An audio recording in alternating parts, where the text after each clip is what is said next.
Olá, seja bem-vindo ao programa Movimento Pentecostal. Você que nos acompanha nessa manhã, talvez já tenha ouvido as seguintes expressões: jeitinho brasileiro, agir de forma politicamente correta.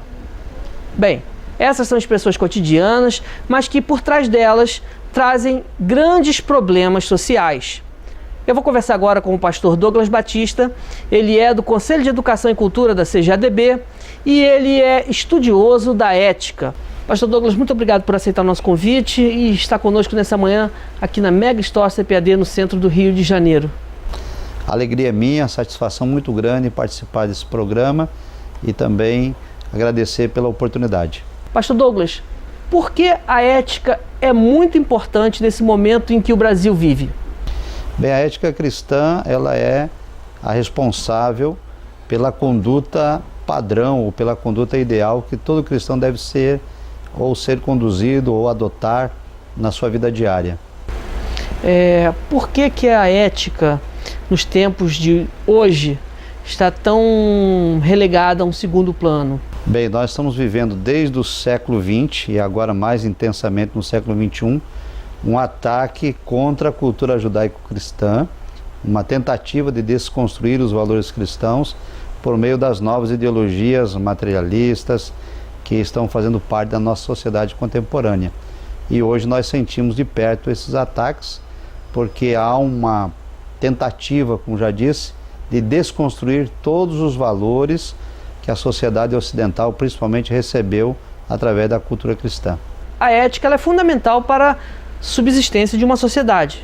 Olha, a ética cristã, ela tem uma retrospectiva com a ética grega, porque Platão, lá pelo IV século a.C., ele definiu a ética como sendo algo transcendente, ou seja, é algo imanente do ser humano. A noção do certo e errado, ele considerava que era algo que estava dentro do ser humano, vindo da parte de Deus e que trazia um bem-estar para a alma. Então a pessoa se comportava de modo correto, independente se aquilo fosse lhe trazer ou não algum prejuízo, mas trazendo um bem-estar para a alma.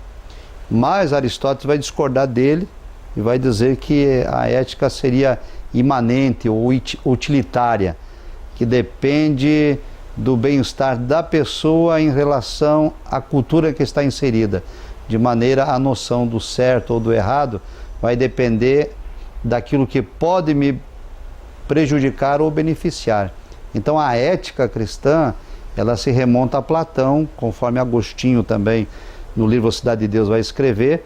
Nossa ética, ela independe das consequências que a minha postura possa me trazer. E eu vou ficar sempre na mesma posição, como por exemplo, dizer a verdade. Vou falar a verdade sempre, mesmo que a verdade me traga algum prejuízo. Aristóteles não, ele relativizou a verdade. Então a ética cristã, ela é uma ética que tem um pressuposto, a Bíblia Sagrada. Ela não se relativiza. É absoluta, então. Absoluta. Agora, nós vivemos numa sociedade que os valores são muito mutáveis. O que é valor hoje, amanhã deixa de ser valor. Isso não é um perigo para a continuidade da espécie humana? Com certeza. O relativismo cultural, que é um dos males da sociedade contemporânea, tende a relativizar tudo para que as pessoas sejam beneficiadas de algum modo. Então, lá no apogeu, por exemplo, do século XVIII, com o surgimento do iluminismo e também do humanismo, quando o homem passou a ser o centro do universo e a ética cristã e os valores morais foram cada vez mais sendo desprezados, hoje nós temos uma sociedade com crise de ética, com crise de integridade, com crise moral, com crise de caráter, e a nossa sociedade está se desmantelando por conta dessa ausência de ética cristã, quando os valores são desrespeitados, a vida humana passa a ser também depreciada. Hoje as pessoas tiram a vida do outro por um par de tênis, porque a ética cristã sofreu essa inversão de valores e nós corremos um sério risco de autodestruição. Agora é interessante notar que nos primeiros séculos da igreja cristã, as pessoas eram perseguidas por causa da fé, por causa dos valores que elas ostentavam. Hoje parece que isso se inverteu. De fato, na igreja primitiva, os irmãos cristãos defendiam a sua fé, não negociavam a fé, não estava à venda a sua alma, e hoje, lamentavelmente, com a relativização da ética, as pessoas negociam a fé, negociam valores, sempre naquele propósito de levar alguma vantagem. Quando o Tomás de Aquino, por exemplo, discorda da posição de Agostinho de que a ética cristã é absoluta, porque Tomás de Aquino ele vai dar uma ênfase à liberdade, ao livre-arbítrio, ele vai permitir uma relativização.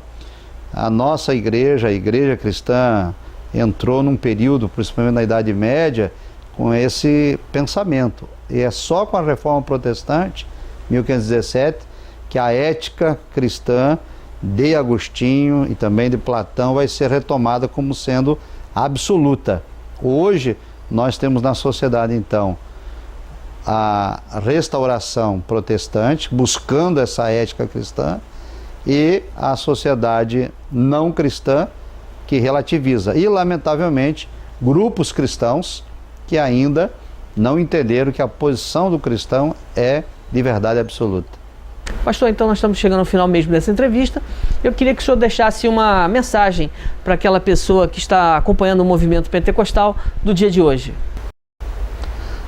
A minha mensagem é no sentido de concitar a todos a vivermos a ética cristã, entendendo que a ética cristã pode ser vivida por meio da regeneração, permitir que o Espírito Santo de Deus transforme as nossas vidas, e também convidar a todos a participarem da Escola Bíblica Dominical desse segundo trimestre, quando 13 lições serão estudadas acerca dos valores cristãos, enfrentando as questões morais de nosso tempo.